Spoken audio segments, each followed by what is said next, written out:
Hell in the Land of the Morning Calm, Chapter 7, Marvin and a Promise. Marvin, the soldier who had spit in my face in Japan, had become closer to me than any blood relative. He was my first convert, and we had worked together for the Lord all over Japan and Korea.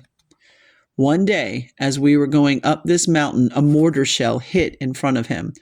He took the blast right in his stomach and was practically torn in half. I saw his body roll a couple of times into a little flat place and stop. I started running toward him, but stopped and said to myself, "No, I'm not going over there. I don't want to remember Marvin like that." I wanted to remember him as he was 2 days before when he was walking down by the railroad tracks. The tears were running down his face as he was telling me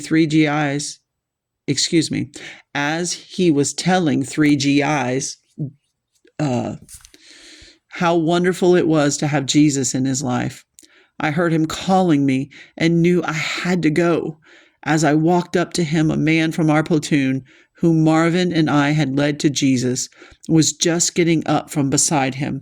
Tears were in his eyes as he looked at me. He just shook his head. He knew how close Marvin and I had been. I knew what he meant when he shook his head. There was no chance. Blood was gushing out of Marvin's body on the ground. I have never been as shocked in my life as I was when I looked down into the face of my friend lying there on the ground. His face was literally shining. It looked like the face of an angel, his eyes just dancing with joy. I looked at his torn, mutilated body, and tears began to come. I can still hear his voice as he looked up at me and spoke. "Dal, don't cry," he said to me. "This is the greatest victory of all. It's all over. Listen, do you remember what you said to me that night back in Japan when I gave my heart to Jesus?" "Well, I don't know if I do or not," I replied. "Don't you remember telling me that the angels in heaven were rejoicing because I had given my heart to Jesus?" "Yes, Marvin, I remember." "Dal, they're rejoicing now. They're coming to get me."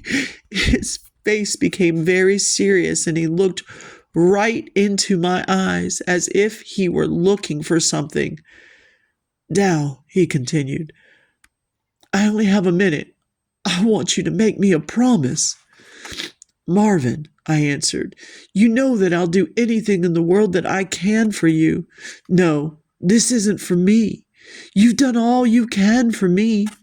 I want you to promise me something, Dal. You're not going to stay here. You're going home. I want you," he continued, "to promise me that you will get out of the army and that you will go to multitudes of people all over the world and tell them, just like you told me, how to find this wonderful Jesus." "By God's grace and with his help, I'll do it," I promised. That big smile came on his face again, and he raised his hand, pointed, and said, "Look." I looked in the direction that he pointed and didn't see anything, but I know he did. The angels, they're coming now. Then he took my hand and gave it a little squeeze, smiling from ear to ear, his eyes just dancing with joy. He squeezed my hand again and said,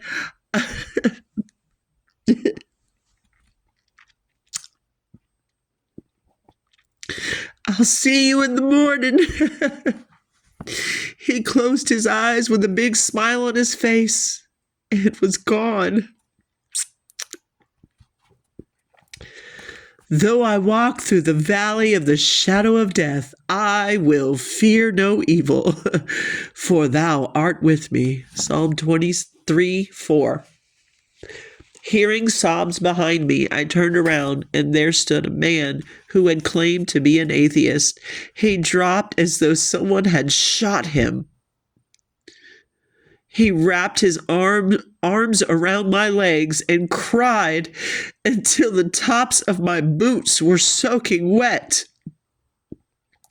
"Plemmons," he said, looking up at me, "will you help me find that God that Marvin had?" I led him to the Lord along with several other men who were standing there watching that scene. "The angel of the Lord encampeth round about them that fear him and delivereth them." Psalm 34:7.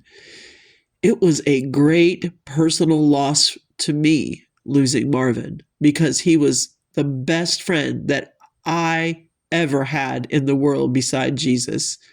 He died with his face aglow. It was shining like the face of an angel. End of chapter 7.